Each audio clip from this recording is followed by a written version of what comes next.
Hi, everyone. I'm Bethia.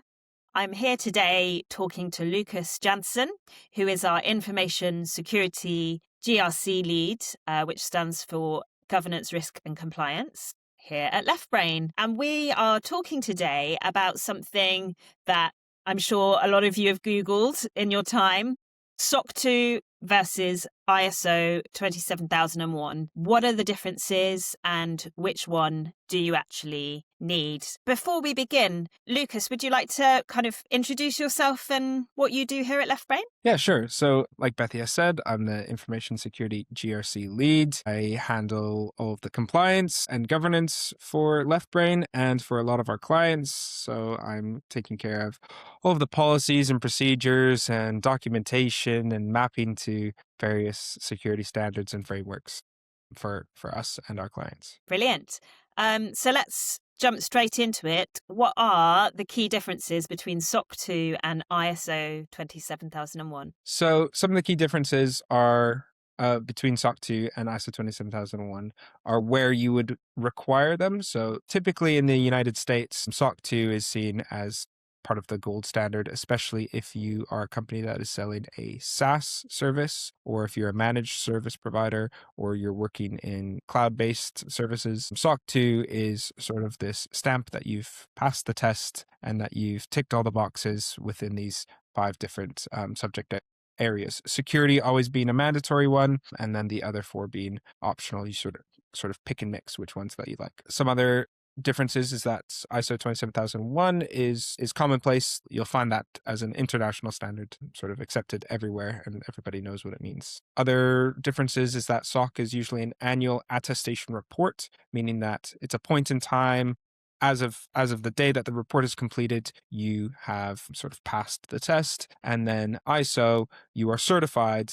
When the auditors come in, they see the evidence that you have put in this management and governance framework, and that you will have your sort of ISO badge that carries on throughout those 3 years before you need to be recertified. Wonderful. Thank you, Lucas. So which scenarios make SOC 2 the right choice, and when is ISO 27001 a better choice? So SOC 2 is great to show other people that your product or that your SaaS or that your service meets certain security industry standards. ISO is best if you're a growing company and things are starting to spiral in terms of governance and policy and security, and you want to map yourself to something that is like the top minds on the planet have come together to determine what are the things that you need to be considering and doing as part of information security. So ISO is more appropriate when you want to internally have some confidence in your security, which then obviously overflows and shows your customers that you're taking it seriously. Great. We often talk about ISO 27001 as a backbone. Why would you say that it is often a stronger backbone for companies planning to achieve both frameworks? Well, first off, it's because ISO really hits all of the areas that you need to consider within information security. SOC 2 does hit pretty much all of the same areas, but not quite as much as ISO 27001. ISO 27001 also requires you to answer some maybe difficult questions that are really good to get out of the way first, like who's responsible for certain aspects of running information security, what are the documents and policies and procedures. And once you have that sort of full coverage, it's really easy to map it to something like SOC 2. There is actually official guidance on which clauses and which Annex A controls you can map from ISO 27001 to SOC 2 that are provided by the companies that uphold those standards.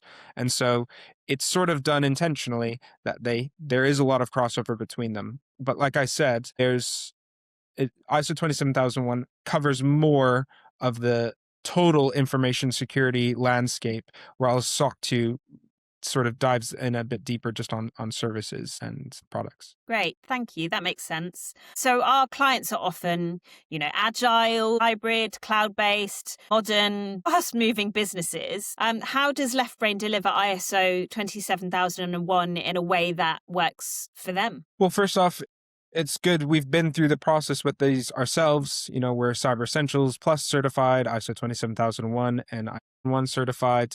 We've also recently become NCSC assured service providers for risk management. So that's I feel like demonstrates that we know what we're talking about. But the way that we deliver it is we do it in sprints. So we meet with the business, we have sort of weekly calls that we go through all of the things that you need to do in order to build your information security management system. And to do that, we use Notion, a really clever way that we've built it out, that we have sort of documentation that's then mapped to the different standards. The great part about that is, just like we said, that ISO 27001 can be mapped to SOC 2.